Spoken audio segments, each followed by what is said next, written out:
अच्छा, उसके बाद वो क्या घटना हुई? गोंडा को जिला नया नाम दिया जा रहा था मायावती के वक्त में, और आपने विरोध किया, और ये 2000 आखिर में आपको चला जाना पड़ा। दो की बात है, दो की, कि हमारे यहाँ गोंडा एक ऐसी जगह है जहाँ से अटल जी पहली बार सांसद बन करके गए थे। फिर नानाजी देशमुख भी उसी सीट से सांसद बने थे। तो नानाजी देशमुख का एक कार्यक्रम था, और कार्यक्रम में कई लोग थे, प्रधान चंद्रशेखर जी भी थे, अटल उनका नानाजी का कुछ ऐसा व्यक्तित्व था कि अन्य पार्टियों के लोग भी आ जाते थे।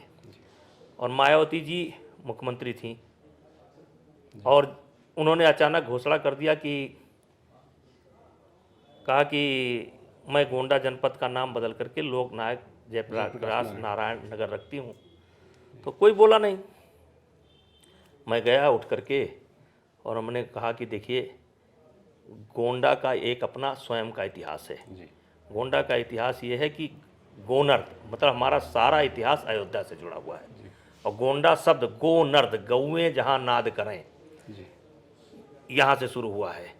यहाँ गौतम बुद्ध ने तपस्या किया है, पांडवों ने अज्ञातवास काटा है, जो कुछ भी है यहाँ अयोध्या से जुड़ा हुआ है।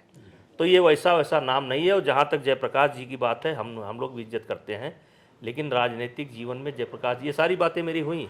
हमने कहा मुख्यमंत्री जी, राजनीतिक जीवन में जयप्रकाश जी कभी यहाँ आए ही नहीं, ना उनका ससुराल है, ना उनका ननिहाल है, कोई कंसर्न नहीं है। हाँ, तो इसको ना करिए, हम लोगों की भावना को आहत मत करिए, हमारे इतिहास को मत मिटाइए।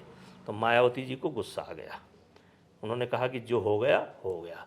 तो हमने कहा कि मुख्यमंत्री जी, मेरे शरीर में खून का एक भी अगर कतरा शेष रहेगा तब तक ये नाम नहीं बदलेगा।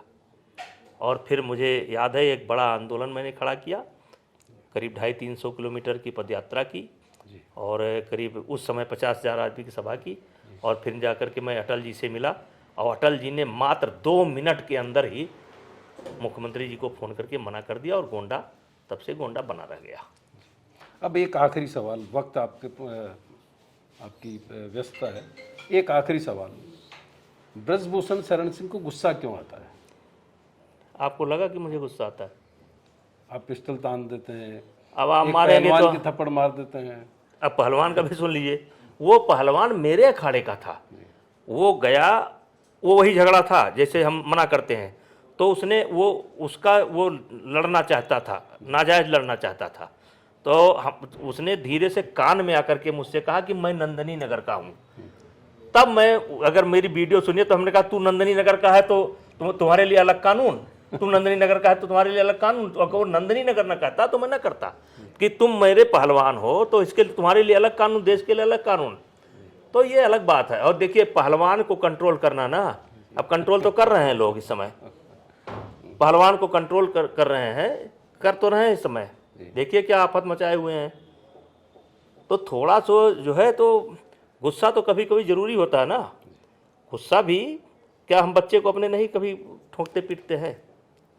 क्या परिवार में डांट फटकार नहीं लगाते हैं? तो गुस्सा उस्सा नहीं आता है, और कभी कभी आता है, तो जब अन्याय होगा तो गुस्सा आएगा। वैसे मुझे गुस्सा उस्सा नहीं आता है। अगर मुझे इतना ही गुस्सा आता होता तो इतनी लंबी यात्रा नहीं होती, और इतने, ईश्वर भी अगर मदद करता है तो एक आध बार करता है, ये रोज़ रोज़ मदद नहीं करता है। लेकिन गुस्सा एक तरीके से मर्द का श्रृंगार भी है,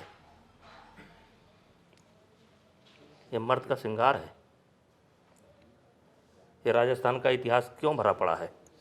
ये क्यों मर गए लोग, क्यों जौहर कर गए? आपको लगता है गुस्सा जरूरी है? अगर गुस्सा ना होता तो देश के लिए लड़ते। अगर अन्याय के विरोध का जज्बा ना होता तो ये राजस्थान का इतिहास क्या है? क्या है? ये गुस्सा है, तो गुस्सा तो निकलेगा।